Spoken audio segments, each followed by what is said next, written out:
boa noite. Está começando pela rede CNT de televisão o Jogo do Poder, um espaço aberto para a discussão política. Nós aqui da CNT acreditamos que o debate, o contraditório, é ponto de partida para o exercício de um dos direitos mais fundamentais, o de ser informado com absoluta correção e transparência. Esse é o objetivo, esse é o propósito do Jogo do Poder, que tem o prazer de receber hoje o ministro da Ciência e Tecnologia, Celso Pancera. Boa noite, ministro.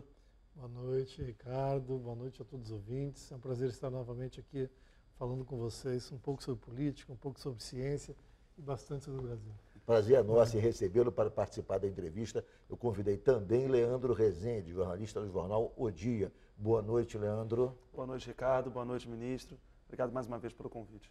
Vamos agora às principais notícias da semana, diretamente de Brasília. Olá, eu sou José Marcelo Santos, direto de Brasília, com o resumo das principais notícias da semana. Aumenta o pessimismo entre empresários. Uma pesquisa da Confederação Nacional da Indústria mostra que a confiança do setor voltou a cair. Numa escala que vai de 0 a 100, o índice de confiança do industrial brasileiro é de 36,5 pontos. Quanto mais perto do zero, maior é a sensação de pessimismo. O índice está 18,4 pontos abaixo da média da série histórica, que é de 55 pontos. Essa tendência de achar que as coisas não vão melhorar neste ano reflete os números negativos do último indicador industrial divulgado em novembro. A indústria da construção civil é a mais descrente e não tem qualquer perspectiva de melhora no curto prazo. Termina no dia 29 o prazo para a opção pelo Simples Nacional, que é um regimento tributário simplificado destinado a micro e pequenas empresas. De acordo com a Receita Federal, cerca de 70 mil optantes já tiveram o pedido aceito somente neste mês. E a expectativa é de que, com a crise, a procura aumente. De acordo com o levantamento mais recente divulgado pelo IBGE, o desemprego chegou a 9% em outubro e a redução na oferta de trabalho está levando cada vez mais brasileiros ao empreendedorismo, o que faz aumentar a procura pelo Simples. O trabalhador que usou o FGTS para comprar ações da Petrobras está em pânico. A modalidade de compra foi autorizada pelo governo há quase 6 anos e atraiu mais de 300 mil brasileiros. As ações da maior empresa do país chegaram a 750% de valorização. A má administração, os baixos índices de rendimento e a falta de capital investidor também contribuíram para o prejuízo e, por enquanto, não há qualquer perspectiva de que, a médio ou a longo prazo, as ações recuperem as perdas acumuladas. E o FMI divulgou o relatório do Panorama Internacional da Economia para este ano. A recessão no Brasil será um dos principais fatores para o desempenho abaixo do esperado que a economia global deve ter. O FMI reduziu a previsão de crescimento mundial para 3,4% e prevê queda de 13,5% para o Brasil. Na avaliação do fundo, o país ainda vai amargar 2 anos de crise muito severa.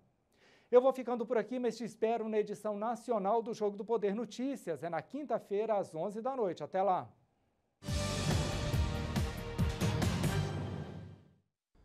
Voltamos então com o Jogo do Poder, recebendo hoje o ministro da Ciência e Tecnologia, Celso Pancera. Ministro, há cerca de 10 dias, a presidente Dilma sancionou o Marco Legal da Ciência e Tecnologia do Brasil.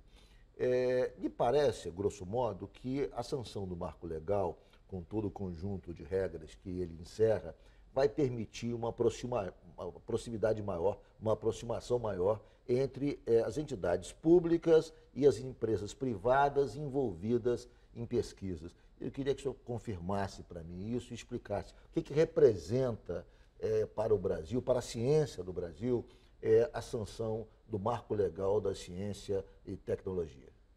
Bom, o Brasil, em torno de 70% do que se produz de ciência, de pesquisa, de inovação, de patente, são produzidos dentro de institutos públicos de pesquisa. As universidades, aqueles institutos vinculados ao nosso Ministério, Ciência e Tecnologia, e aos estados, notadamente São Paulo, Rio Grande do Sul, Santa Catarina, Rio de Janeiro, Minas.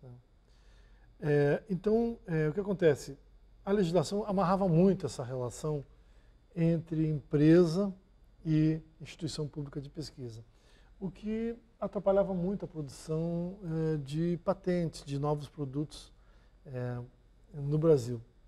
O que o Marco fez? O Marco, ele foi uma discussão longa e pegou diversos gargalos que existiam na legislação, colocou todos num pacote, dentro de um projeto de lei, e desamarrou essas questões, né, permitindo que a relação dos centros de pesquisas públicos com a iniciativa privada se tornasse mais clara, mais reta, mais fácil e mais transparente. Eu acho que isso é o centro dessa iniciativa. Pode haver, digamos, um investimento de uma empresa privada no instituto público com o objetivo de desenvolver determinado tipo de pesquisa sem nenhum tipo de entrave, é isso?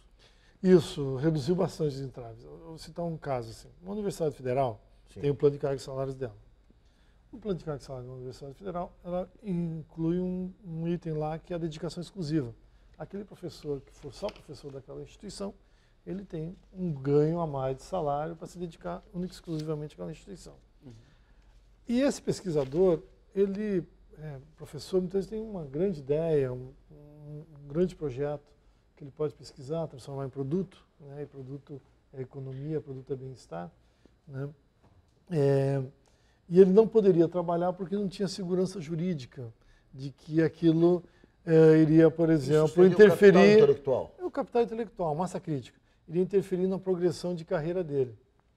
Com a nova lei, por exemplo, se esse intelectual pedir licença para se dedicar a uma pesquisa dentro da universidade, que essa universidade tenha um convênio com uma empresa privada, a progressão de carreira dele está garantida. Ele pode não receber o salário pela universidade, mas a progressão de carreira dele está garantida. A outra questão é que as universidades, os professores poderiam, por ano, dedicar até 240 horas por ano, né? Ou seja, 8 horas durante 8 horas durante um grupo de semanas, 30 semanas, para a pesquisa, tirar do seu tempo de aula para a pesquisa. A nova lei permite que esse professor, esse pesquisador, dedique 8 horas todas as semanas do ano para a pesquisa. Até 8 horas, ou seja, até 416 horas por ano para a pesquisa, sem ter prejuízo na sua relação de salário e de progressão de carreira dentro da instituição. Isso faz o quê? Faz com que dê segurança para esse pesquisador, que ele pode fazer pesquisa, exercitar o seu conhecimento, a sua capacidade crítica, e que não será prejudicado naquilo que ele tem como sendo a vida dele, que é ser professor universitário. Essas coisas são importantes, né, que ajudam muito. A outra coisa é que permite que as fundações, os institutos de pesquisa, participem de sociedades como sócios minoritários dentro de um projeto de inovação e de pesquisa, né? Isso também é bom, porque permite que a patente, parte dela, seja retido dentro da instituição de origem. E, ao mesmo tempo, gera uma outra fonte de receita para a instituição. A presença maior das empresas nas universidades vai reduzir ou vai amenizar um pouco do papel indutor do Estado na elaboração de pesquisas e de diretrizes para a área científica? Tomara que sim. Esse é um dos objetivos, né? Ver se com isso as empresas tomam gosto cada vez mais de investir em pesquisa e o Estado precise cada vez menos ser responsável por isso, como é nos Estados Unidos. Nos Estados Unidos você tem 70%, 75% da pesquisa e produção de produtos hoje no novos Brasil, são feitos pela iniciativa privada. Hoje no Brasil é o inverso. O esforço de pesquisa, exatamente o que eu queria perguntar hoje, os esforços de pesquisa hoje são desenvolvidos em sua maioria, pelo poder público e não pelas empresas? Quer dizer, que percentual ocorre no Brasil nesse sentido? Os números são um pouco desencontrados, mas no geral, 70% do que é produzido de pesquisa e o que é investido em pesquisa vem do poder público, das 3 esferas, né? Muito do governo federal e uma boa parte dos governos estaduais. Alguns governos, né, possuem fundos para isso, né? O Rio de Janeiro, por exemplo, ele tem um critério lá na lei orgânica estadual, na Constituição Estadual, que diz que 2% da arrecadação do ICMS tem que ser destinado à FAPERJ, que é a instituição responsável pela pesquisa aqui no estado do Rio de Janeiro. São Paulo, se não me engano, 1%. Né? Então, alguns estados já têm leis nessa área e possuem fundos com uma certa capacidade de investimento. Né? E o governo federal.